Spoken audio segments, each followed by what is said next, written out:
জনশ্রুতি আছে, এক অমাবস্যার রাতে অলৌকিকভাবে গড়ে ওঠে এ মসজিদ। ভোরে ঘুম থেকে উঠে গ্রামবাসী দেখে অপূর্ব মসজিদটি।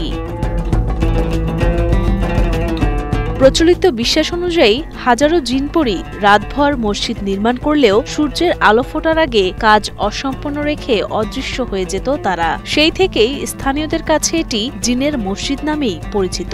মূলত মসজিদ দেখতে আসছি, জিনের মসজিদ। সবাই বলে এখানে অলৌকিকভাবে মসজিদ হয়েছে, এই জন্য আমাদের এখানে আসে দেখলাম, অনেক সুন্দর লাগতেছে।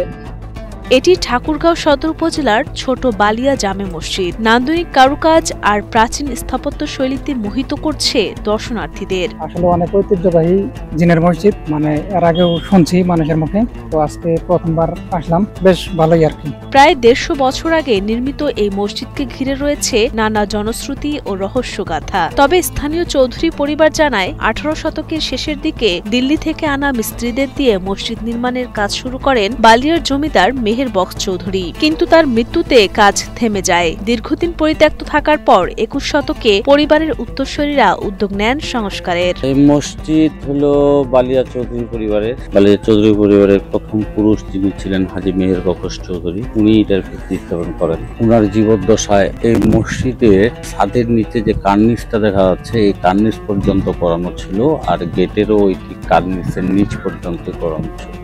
উনার মৃত্যুর পরে এই কাজটা বন্ধ হয়ে যায়। সংস্কার শেষে ২০১০ সালে উদ্বোধন করা হয় ৩ গম্বুজ বিশিষ্ট এই অনন্য মসজিদ। ৪২ ইঞ্চি প্রশস্ত দেয়ালের উপর দাঁড়িয়ে থাকা স্থাপনাটিতে রয়েছে ৩টি গম্বুজ ও ১৬টি মিনার। প্রতিদিনই দূর দূরান্ত থেকে আসছেন দর্শনার্থীরা। লোকমুখে অনেক কথাই শোনা যায়, কিন্তু আসলেই ওগুলা সবই ভিত্তিহীন।